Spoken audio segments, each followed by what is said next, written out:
How's it going, flare fishing fam? As you can tell, I've got my mystery tackle box pro, the MTV Pro 4. This is for the month of April, okay? This is what they're gonna send you for the month of April.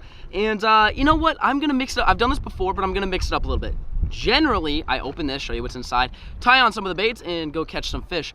But I'm feeling extra generous, and a mystery tackle box is feeling extra generous. And we partnered up on this video, so huge thanks to those guys. And instead of opening this and fishing with the baits, I'm gonna open it, show you what's inside, and then I'm gonna give it away to one of you guys watching. And all you gotta do, it's really easy. You gotta drop a comment down below, hit the like button, and subscribe, and that's basically it. And after you see what's inside this, go comment, go like, go subscribe, and I'll send this to one of you guys. But I am going fishing today. I am fishing a pond, never been to. As you can tell, I'm in the middle of a neighborhood. We're gonna try some neighborhood urban pond fishing. But again, instead of using these baits, I'm gonna give them to you guys. You know, you guys know I've got tons of baits, and I always love to give back to you guys. So that's why I'm not gonna be using these baits this month. But we're gonna go ahead and get into what is inside. And if you guys like mystery tackle box, you want to try it out for the very first time for yourself, make sure you use code GUGEN and get 10 bucks off your very first box. I will link it down below. Click the link, sign up, save 10 bucks if you're a first-time member, and that's basically the spiel today. But we're gonna get right into it. This is what you could win. All you gotta do is drop a comment. Really, comment anything. It doesn't even matter. So first bait we got here, Exo Swim 4-inch. So this is a nice little ribbed paddle tail swim bait. You could throw this on, like an EWG weighted belly hook. You could throw on the back of a chatterbait, back of a spinner bait, back of a swim jig. You could throw on an underspin. Lots of things. I did go fishing with this a couple months ago. Actually, I think it was like last month. It's really good bait. So that's bait number one. Then you get a spinner bait. You guys know chatterbait, spinner baits. Those work so well during this time of year in the spring. So you got the swim bait with the spinner bait. You could tie these in together. You know, put it as a trailer if you wanted to. Then we've got stickies. This is a trailer hook. Now this trailer hook is for your spinner bait. Every time I'm throwing a spinner bait, I throw a trailer hook. Chatterbaits, not all the time, because I usually throw those around grass, but you will never see me throw a spinner bait without a trailer hook. It's important. And these are actually really cool. These are Al's Goldfish Lure Co. These are the hook bonnets. If you guys don't know how these work, basically you take these things out and these snap onto treble hooks like a jerk bait or any type of crankbait, and it keeps them from tangling. As you can see right there exactly what it does. I've actually used these before. They're great for making sure your baits don't get tangled. You put these on your crankbaits and then you can just take your crankbait out. You know, you guys have seen the jumbled mess before. That solves that problem, which is cool. That's really cool to see something like that come through. Again, something new. Maybe you guys don't even know what those are. You sign up for Mystery Tackle Box and they send you things that you've never seen. Then, big bite baits. Got a little worm here. Perfect for your shaky head and drop shot fishing, bed fishing in particular. Just like a little deal here. You know, it's springtime. Fish are going on beds. Not all the time will they eat a big bait. Sometimes they want something more finesse. That is that bait right there. Aye. Oh, someone with their dogs just came by. Anyways, next bait, great, this is a great pre-spawn bait. You know, before those fish are on beds, big, giant square bill. Looks just like a bluegill. And what bass hate more than anything is bluegills around their beds and around the spawn. Just anytime they're feeding up, looks like a big perch, a big bluegill, big brim, big loud rattle. It's a big bait. You can see compared to my hand. I mean, this is going after those females that move up to spawn. That's what you're targeting with that big bait right there. We're not done, folks. We got two more baits. Then we've got the Lucky John Chunk Tail. Nice little grub. Again, throw this on the back of the spinner bait, back of a swim jig, anything like that. Just a nice little finesse presentation. And then my favorite, I saved it for last. This is a topwater prop bait. Now, you guys have probably never really seen me throw this. I throw it one time a year, literally for 2 to 3 weeks out of the entire year. I throw this thing and it's around the spawn. For some reason, if I would stop dropping everything, for some reason, it works super well. Like, it's not that you see a bedding fish and throw it over the top, but early morning when you know those fish are kind of moved up and spawning, for some reason this thing absolutely kills it. And then Dibbles Digest and a sticker right there. And that's it. I don't want to take any more time to do this, but this box could be yours. Drop a comment down below, like this video, and make sure you subscribe if you're not already subscribed. And I'll pick somebody and send it right to your house. But anyways, I'm gonna shut up. I've got a few different baits. I've got a Senko, I've got a jig, I've got a crankbait. What else I got? I got a chatterbait on. And I'm gonna try out this little pond right behind me and see if we can catch some fish. Stay tuned. All right, here we go, folks. I got 3 rods. I'm gonna bring 3. I've got some more in the truck that I may end up coming back for, but we got a jig, we got a chatterbait, and we've got a Senko. All green pumpkin colored. You know, this time of year, they hate the bluegills, and the green pumpkin resembles a bluegill. There's actually 2 ponds here, and a subscriber let me know about these. We're We're gonna see if we can catch some fish. Okay, I made a good call on the green pumpkin because this water is like crystal clear. Wow, this is a cool little pond. I've never actually seen this guy. We're gonna go over here. There's some wind-blown bushes, like some reeds. I think if I toss a chatterbait around there, I think that'll catch them. Oh, this has chatterbait written all over it, ladies and gentlemen. I know you guys are probably tired of me throwing the chatterbait, but I mean, what can I say? I'm not gonna not fish a lure if it's catching fish. All right, I actually have zero idea if there's even any fish in these ponds. This literally could just be pond. They may not even have fish in it. I don't know. A subscriber told me that there's fish, but we're gonna find out. Well, I'm walking around this pond. I've thrown the Senko a little bit. I've thrown the chatterbait mainly, but I mean, I'm not seeing any bass. I thought I'd see some bass swimming around. There is just nothing. I honestly, there could be no fish in here for all I know. Or there's two ponds. Maybe I'm fishing the one without fish. I mean, maybe I just suck. I mean, that's most likely it. Wait, is that a bass? Oh, that is a bass. Okay, hang on. Hang on, folks. There's a 3-pounder. As I say, there's no fish. I see a 3-pounder. Oh, that's a big snake. Yep. Another one. I don't know if that GoPro got the shot of that guy, but he was sunning himself. I'm not sure what it is. I had you guys comment in the last video, but you guys said a ton of different things. A lot of people were saying rat snakes. People were saying water moccasins. But there was a snake right there, just chilling. I'm gonna stay right back here. There was a bass though, so that gives me hope. All right, I'm gonna keep walking. Well, I know there's fish in here. That's good. That is good. Help me identify this. See how close I can get to it. It's a, God, that's a giant snake. It's right there. You guys see the snake? That thing's huge. What is that?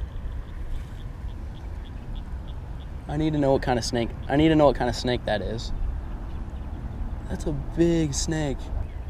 Someone help me. It's like light brown, and then it's got like black stripes around it, or black spots. Little tiny head, giant body. Oh no, I'm leaving. Okay, that was 2 snakes. It didn't have a tiny head. It had a baby with it, and then there's a big one. Okay, nope, I'm out. No. Oh God, there's another one. Do you guys, oh, why are there so many snakes around here? I hate this place. I did not know Texas had this many freaking snakes. I didn't see a single one last year, and all of a sudden every pond I go to is just filled with them. Don't hiss at me. Look at these things. Would you, what? Look at this. Is this dude gonna attack me right now? Easy. I'm just trying to walk back to my car. Just chill out over there, okay? No, you stay there. Quit that. Quit hissing at me. I'll hiss at you. How do you like that, huh? All right, folks, going to pond number 2. And actually, it's funny, when I said that, a subscriber showed me the other one. He showed me this one. I'm just an idiot. Went to the wrong one. This one looks 50 times juicier than the last one.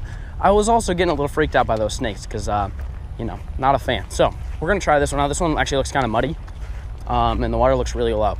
May or may not have fish in it. We're gonna give this a shot. And then I've got one other trick up my sleeve. If this pond does not work out, I've got a pretty fire creek that I might go try here, but hopefully we can catch some fish right here. And we're going to spot 4. This is my go-to creek though. I'm confident there's gonna be fish here. We gotta make it happen. We have to make it happen, folks. I gotta catch fish. I can't go fishing and not catch fish. I see a bass. I see 2 bass actually. Let's see what they think of the old jig. The bluegill like it. Oh, he's coming for it.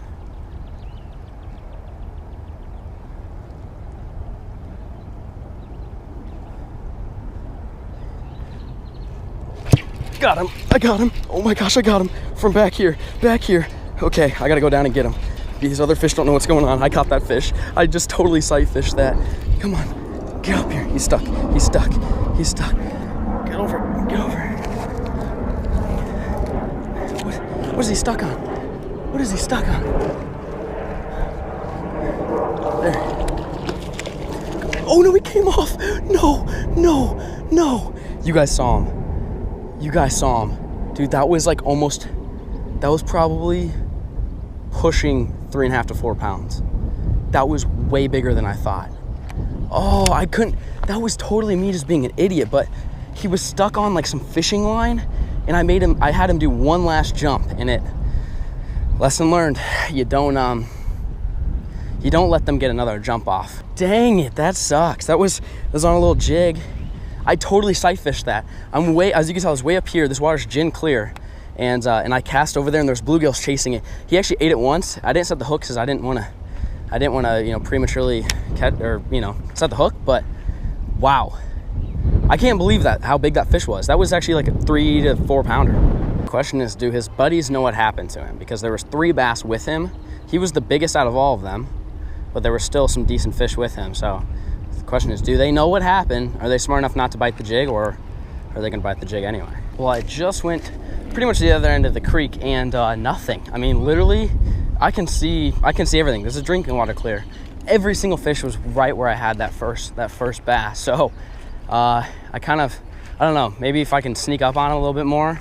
I don't know, I'm pretty convinced that fish can talk to each other, and that dude said, do not bite that jig. I might end up having to throw a Senko down on them and see if that helps, because I'm not seeing any other fish down here. They're all in that little pocket where I had that first bite. Also, if you're new to the channel, the rod, the reel, the line, lures that I'm using today, link down below as always. Just a quick reminder, if you're new to the channel, I always like to give you guys as many tips and provide you with all the equipment that I was using in today's video. So check the link in the description if you guys want any of the gear you see, maybe even the Flares frog and flipping stick. This is the new one. We've only got a few left, so check it out. Links down below. I got one. Okay, don't get stuck. Oh, there you go. I caught one. I feel really bad. I just totally drug him up the bank. Did not want to do that. Folks, don't do that. Don't take notes on what I just did. I'm trying to stay as far away as I can because these fish are really, really skittish. I'm gonna walk down and try to put this guy back away from everybody. So I think I figured this out, okay? Let me explain what's going on. So here's what's going on, okay? These fish, these bass don't care about my bait. They don't want to eat it, okay? But right now, I'm staring at a giant school of bluegill and baby bass. It's like they just spawned. I mean, there's hundreds of them. And I can see them down there. In that last cast, I cast in the middle of it and was dragging the jig, and all the little bass were interested in it. And one fish came and ate it, like as if it was like, being a predator towards the babies. I'm thinking that's my logic behind it. I'm gonna keep casting and see what happens. Well, folks, I am back at the MTB crib. Just caught the little squeaker. I know, it sucked. But, I got out there. The reason why I'm done fishing for the day, I mean, it's only like 2 o'clock right now, is we're filming a Guggen video, and it's gonna be a really exciting video, and it has to do with Gary. It'll be good. So I gotta be back. I gotta work for the squad right now, but I wanted to try to get a video out as hard as I could, to you guys, because I'm busy with all the group work this week, but I wanted to make sure that I gave you guys a video this week, and this was the video: pond hopping snake infested waters, unintentionally snake infested waters. But it was pretty exciting stuff. I mean I had a good time doing it, but that was the video. Remember, if you want to try out Mr. Tackle Box for yourself, use code Guggen. Try it out. Also, I'm doing one of those iCatch tournaments. You guys remember iCatch? I've talked about it in the past. I will link everything down below. I'll put a bunch of information. So if you're interested, if you're interested in winning $500 in prizes and fishing against me, and you live in Florida or Texas or just anywhere in the United States, I'm hosting 2 separate tournaments, one for Florida and Texas, and then a tournament for every other state. And it'll all be linked down below. Just go download the iCatch app. You just type it in, on the App Store, download it. You'll see the tournaments that I'm hosting, and the links again will be down in the description below if you guys want to check them out. But I'll be fishing this week. Compete against me, and there's also information on iCatch, like how to download it. There's YouTube videos down in the description, how to download it, how to use it, how it all works, and yeah, that's pretty much it. If you guys have any questions, I'll put an email link down in the description as well. Support at iCatch. You can email them all your questions that you guys have. But anyways, that's enough spiel for now. If you want to win money bass fishing, check the description. You want to check out Mr. Tackle Box, check the description. And if you want to check out any of the rods, reel, line, any of the gear that I was using today, check the description. Everything will be linked down below as always. Thank you guys so much for watching. Peace.